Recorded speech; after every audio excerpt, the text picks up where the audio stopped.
खेल यानी कि क्रिकेट की अगर हम बात करें, जो लोगों के एंटरटेनमेंट का सबसे अच्छा माध्यम माना जाता है, आईपीएल जिसे महोत्सव के रूप में देखते हैं, खेल का सबसे बड़ा त्योहार मानते हैं, लेकिन आईपीएल में बढ़ते सट्टेबाजी की वजह से लोग अपनी जान गंवा रहे हैं। अभी लखनऊ में एक 32 वर्षीय व्यक्ति ने सट्टेबाजी की वजह से अपनी जान गंवा दी, 5वीं मंजिल से कूदकर अपनी जान दे दी। इससे पहले उसने अपनी पत्नी को कॉल किया था। तो अभी हम आज यहाँ केजीएमयू के मनोचिकित्सक विभाग में आए हुए हैं। यहाँ के जो मनोचिकित्सक है उनसे बात करते हैं और जानते हैं कि अगर किसी को लत लगती है किसी चीज़ की तो कैसे उसे छुड़ाया जा सकता है, शुरुआती जो लक्षण होते हैं वो क्या होते हैं, परिवार जो होते हैं, परिवारजन जो होते हैं उनको क्या कदम उठाने चाहिए, कैसे पहचान करनी चाहिए कि व्यक्ति इस लत में पड़ रहा है और ये स्थिति कितनी घातक हो रही है, और उस वक्त क्या करना चाहिए जब व्यक्ति एकदम सुसाइड करने के उसमें हो, करने के उस मन में ख्याल हो और कदम उठाने वाला हो एकदम, और कॉल करके किसी को बोले तो क्या कुछ कदम उठाने चाहिए। इस बारे में हम यहाँ के जो मनोचिकित्सक हैं उनसे बात करते हैं और जानते हैं कि कैसे हम अपने जो हमारे अपने हैं या फिर जो हमारे आसपास लोग रह रहे हैं उनको इस लत से निकाल सकते हैं, उनके अंदर के अकेलेपन को ख़त्म कर सकते हैं और ज़िंदगी की एक नई उम्मीद जगा सकते हैं। हमारी ओपीडी में हर उम्र के नशे के मरीज़ आते हैं, जिसे आप लोग कह रहे हैं नशा बहुत तरीके का होता है, जैसे कि शराब का, भांग का, चरस का, गांजे का, विभिन्न तरीके की दवाइयों या इंजेक्शन्स का। इसी तरीके से कई और तरीके के नशे होते हैं जिनमें व्यवहार की आदतें होती हैं, जैसे कि गेमिंग एडिक्शन, जिसे हम बिहेवियरल एडिक्शंस कहते हैं। तो ये प्रायः किशोरावस्था में हम ज़्यादा देखते हैं, बट ये किसी भी उम्र के व्यक्तियों को अफेक्ट कर सकते हैं। तो हमारी ओपीडी में प्रतिदिन नशे के मरीज़ आते हैं, लगभग 20-30 मरीज़ होते हैं।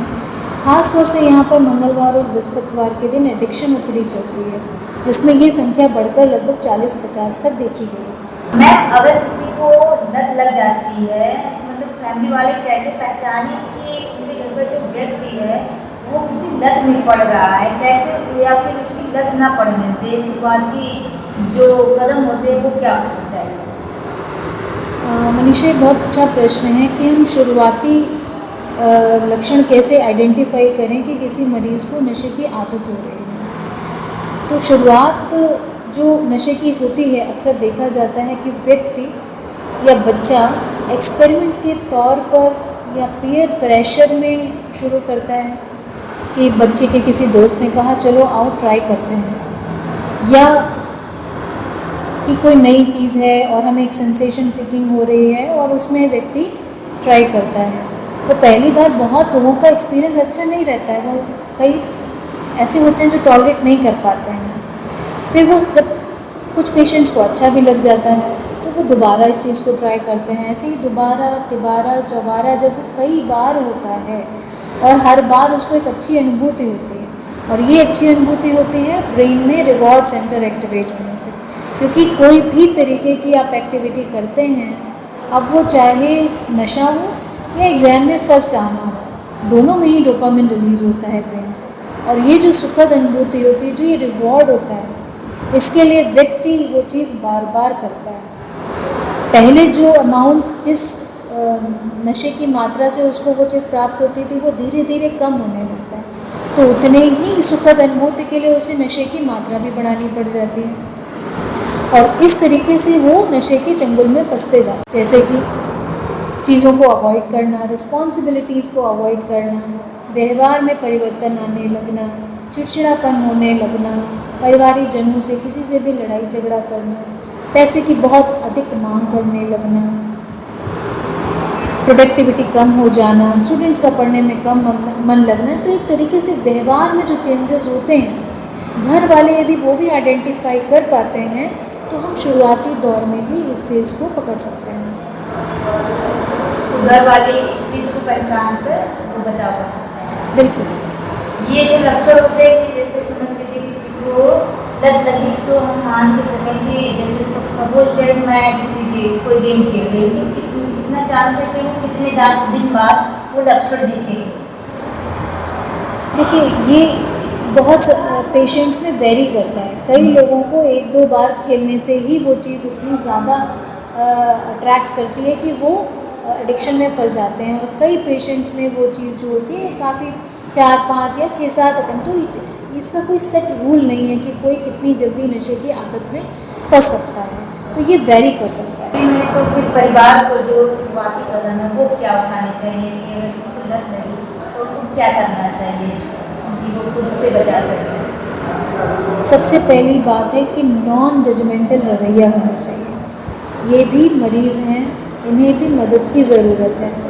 इसे सामाजिक कुरीति के फॉर्म में नहीं देखा जाना चाहिए कि भाई ये तो नशेड़ी है, जैसा हमारे समाज में आजकल क्या हमेशा से रहा है कि इनको तो आदत है, ये ऐसे ही हैं। ये जब अप्रोच हो जाती है तो हम पेशेंट्स की मदद नहीं कर पाते हैं। तो हमें अपने पेशेंट्स के प्रति, घर वालों के प्रति एम्पैथेटिक भावना के साथ, नॉन जजमेंटल एटीट्यूड के साथ उनकी मदद के लिए आगे आना चाहिए, और ये सोचना चाहिए कि ये भी एक बीमारी है, जैसे डायबिटीज़ होता है, ब्लड प्रेशर होता है, तो इसके भी इलाज उपलब्ध हैं। मनोचिकित्सक, मनोवैज्ञानिक से संपर्क किया जा सकता है, और विभिन्न तरीक़ों से इलाज संभव है। काउंसलिंग के through, motivation enhancement therapy, motivational interviewing जिसमें मरीज़ के साथ बातचीत के ज़रिए नशे की आदत को छुड़ाया जाता है, और दवाइयाँ भी बहुत सारी उपलब्ध हैं जिसकी मदद से नशे की आदत को काफ़ी हद तक दूर किया जा सकता है और छुड़ाया जा सकता है। मैम कई बार देखते हैं जैसे किसी को लत लग गई, किसी बच्चे को लग गई, तो फैमिली वाले क्या करते हैं, उसको डांटते हैं, फोन छीन लेते हैं कि नहीं खेलना। तो क्या ये सही है या फिर धीरे धीरे करके ये चीज़ छुड़ानी चाहिए, प्यार से छुड़ानी चाहिए, कहते हैं प्यार से मान नहीं रहा है, तो क्या वजह होगा। देखिए, balance is the key. Ban कर देंगे कि आप फ़ोन मत यूज़ करो, ये आंसर नहीं है। अब बैन कर देंगे आप बच्चे को, जिसकी उसको ऑलरेडी आदत हो गई है, उसको मन कर रहा है देखने का, आपने उसको बिल्कुल नहीं दिया, तो वो चिड़चिड़ापन दिखा सकता है, एग्रेशन कर सकता है, और मारपीट पर भी कई बच्चे आ जाते हैं। तो बैन तो नहीं कर सकते हैं, बट बैलेंस कर सकते हैं। अब बैलेंस आप कैसे कर सकते हैं कि आप एक बाउंड्री सेट करें, कि आप लिमिट सेट करें। हमारे Indian academy of paediatrics and Indian psychiatric society की गाइडलाइंस भी हैं, जिसमें ये कहा जाता है कि 2 साल से कम के बच्चों में कोई भी स्क्रीन एक्सपोजर नहीं होना चाहिए। 2 से 5 साल के बच्चों में मैक्सिमम आधा घंटा, और 5 साल से ऊपर के बच्चों में डिपेंडिंग कि उनको यदि कोई पढ़ाई से ज़रूरत है या कोई और एक्टिविटी जो उनके पढ़ाई और कैरियर से रिलेटेड है, उसमें वो इंडल्ज हो सकते हैं। बट अदर देन दैट कोई भी वीडियो गेमिंग या कोई भी ऐसी अनावश्यक स्क्रीन से अवॉइड करना चाहिए। बैलेंस रखना चाहिए स्क्रीन टाइम को साथ में फ़िज़िकल एक्टिविटी से, कि भाई आधे घंटे यदि बच्चा स्क्रीन देख रहा है, पढ़ाई से रिलेटेड कोई काम कर रहा है, तो उसके बाद वो फ़िज़िकल एक्टिविटी भी करे, बाहर जाके खेल कूद कर ले, बच्चों के साथ बातें करना, फैमिली के साथ बातें करना, फैमिली माँ पिता को बच्चों को समय देना चाहिए। सो बैलेंस स्थापित करना बहुत इम्पोर्टेंट। जो टाइम पीरियड मिलता है उसी टाइम फैमिली को, पेशेंट को यहाँ डॉक्टर्स के पास लेके आ जाना चाहिए या फिर खुद से कुछ स्टेप उठाने चाहिए, क्योंकि जनरली देखा जाता है कि वो इन्हें बीमारी के तौर पे नहीं देखते हैं। तो क्या सबसे बड़ी वजह ये है कि इसे बीमारी नहीं समझ रहे हैं, तो बीमारी नहीं समझेंगे तो ये बड़ी राइट, ये बहुत ही अच्छा प्रश्न है, क्योंकि जैसे कि मैंने पहले बताया, क्योंकि समाज में ये जो अभी भी चल रहा है कि एक आदत है, जब तक कि उस आदत से व्यक्ति के लाइफ में सामाजिक, पारिवारिक और जीवन के अन्य पहलुओं पर असर नहीं पड़ता है, लोग इसे बीमारी के फॉर्म में नहीं देखते हैं। बहुत सारे पेशेंट्स में भी नहीं अवेयरनेस होती है, वो सोचते हैं कि नॉर्मल है, तंबाकू खाते हैं, तंबाकू नशा थोड़े ना होता है। तो जब तक वो अवेयरनेस खुद से नहीं आएगी कि हाँ मैं नशा छोड़ना चाहता हूँ, मेडिकेशन, दवा, थेरेपी हेल्प करता है, बट मरीज़ का मोटिवेशन, सकारात्मकता और इलाज में आगे आना, सीख करना, हेल्प सीख करना is very important part of treatment. It is a journey. ये नहीं है कि आपने आज कंसल्ट किया और आज आप ठीक हो जाएंगे। It will take some time, right.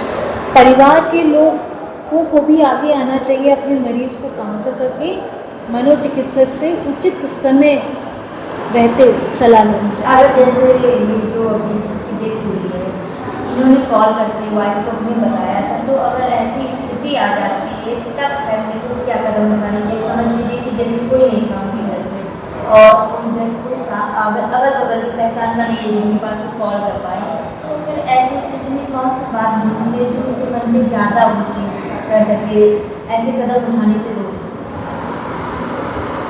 देखिए, जो ये क्षण होता है जिसमें व्यक्ति सोचता है कि मैं मर जाऊँगा, ये बहुत इम्पॉर्टेंट है कि हम इस क्राइसिस में तुरंत एक्टिव होकर साथ दें उसका।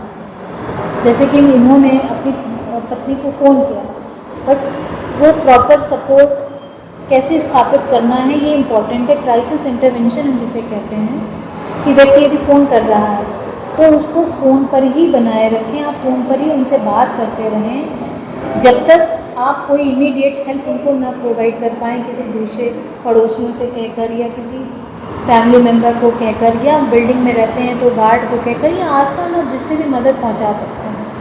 नहीं तो स्वयं फ़ोन पर रहते रहते उनके नज़दीक पहुंचने की कोशिश करिए। उस दौरान व्यक्ति को अकेला नहीं छोड़ना। जैसे हम कहते हैं gatekeeping, concept of gatekeeping इसी से है कि हमें उस क्राइसिस की कंडीशन में व्यक्ति को जब तक उचित सपोर्ट और सेफ एनवायरनमेंट नहीं प्रोवाइड हो जाता है, हमें व्यक्ति को अकेला नहीं छोड़ना है। वो पल जब क्रॉस हो जाएगा तो शायद वो उस चीज़ के कंसिक्वेंसेस को समझ सकेंगे कि यदि मैं ऐसा कर लूँगा तो क्या होगा। That is the latter part, but crisis intervention is very important. जैसे तुमने मुझे कॉल किया तो कितनी देर तक बात करके किसी को कोई हेल्प चाह रहा है तो हम कितनी देर तक बात में उसको रख के फिर सुसाइड के थॉट निकाल सकते हैं? इसका कोई देखिए एकदम सटीक आंसर है नहीं। ये तो पल भर की चीज़ है। हो सकता है कि आप जब तक पहुँचे तब तक मरीज़ उस दशा से निकल आए, या उसी के साथ बैठकर बात करना, या आप उसको तुरंत मनोचिकित्सक के पास ले जाइए, उचित सलाह दिलाइए, उचित काउंसलिंग कराइए। अकेला नहीं छोड़ना, अकेला ना छोड़ना इज़ द की। मैम यहाँ पे जो केस आते हैं कैसे मतलब उसको आप लोग हैंडल करते हैं, कैसे इस चीज़ को? जैसे लोगों का ये रहता है कि डॉक्टर्स बात करके वो चीज़ निकाल देते हैं, डेथ छुड़ा देते हैं, तो हम क्यों नहीं छुड़ा पाते हैं? उनकी बात में जादू होता है तो हमारे में कहते हैं क्या बोलते? देखिए, देयर इज़ नो मैजिक।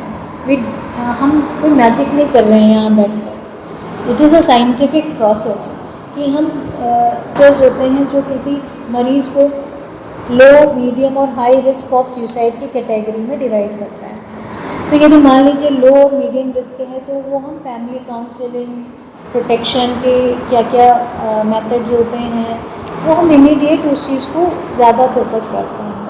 पर मान लीजिए किसी पेशेंट में बहुत ज़्यादा हाई रिस्क फैक्टर्स हैं, अनएम्प्लॉयड है, कोई फैमिली सपोर्ट अवेलेबल नहीं है, डिप्रेशन भी है साथ में, और एक्टिव सुसाइडल आइडिएशन है, तो उस पेशेंट को हम प्रेफरेबली एडमिट करते हैं वार्ड में।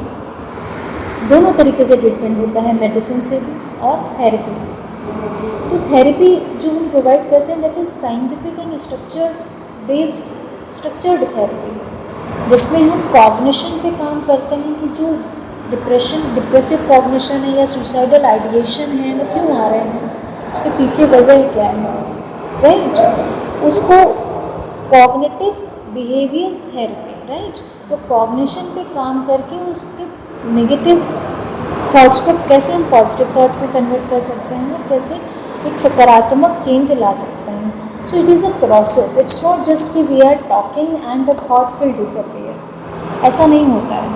It might take some time and again in some patients 16 to 20 sessions might be needed, but yes, that is a process, depression ठीक होने का प्रोसेस। बट इमीडिएटली हमें सुसाइड के जो सुसाइडलिटी होती है उसको डील करने के बहुत सारे मेथड्स होते हैं कि हम यहाँ पे एडमिट करना, दवाइयाँ देना, या बहुत सारी और थेरेपीज़ होती हैं, कीटामिन देते हैं हम लोग, यहाँ ECT भी देते हैं, बहुत सारे एक्टिवली सुसाइडल पेशेंट्स में जो हाई रिस्क है। हम अक्सर इस तरीके के केसेस अपनी OPD में काफ़ी देखते हैं।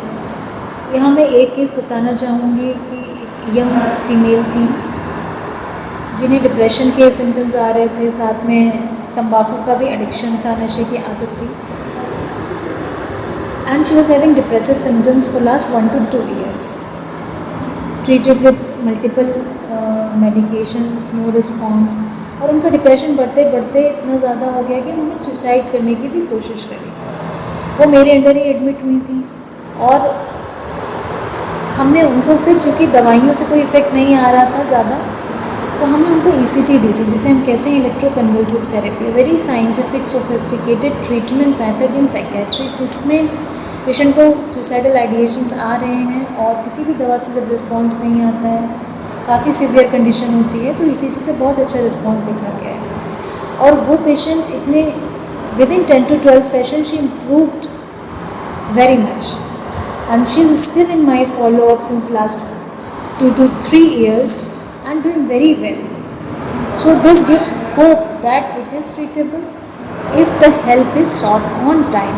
देखिए, मैं इसमें यहाँ पे ये एनालॉजी देना चाहूँगी कि यदि मान लीजिए आपके घर में किसी को डायबिटीज़ होता है या ब्लड प्रेशर की प्रॉब्लम होती है, तो आप जाते हैं ना कार्डियोलॉजिस्ट के पास, एंडोक्राइनोलॉजिस्ट के पास।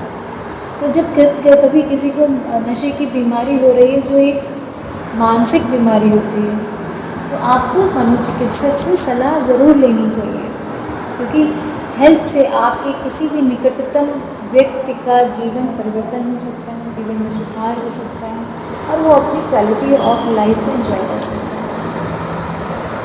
जो ऐसी जैसे आपने टेकिंग की बात कर रहा है, तो उसको हल्के में ना लें, लाइटली लेके टाल दिया।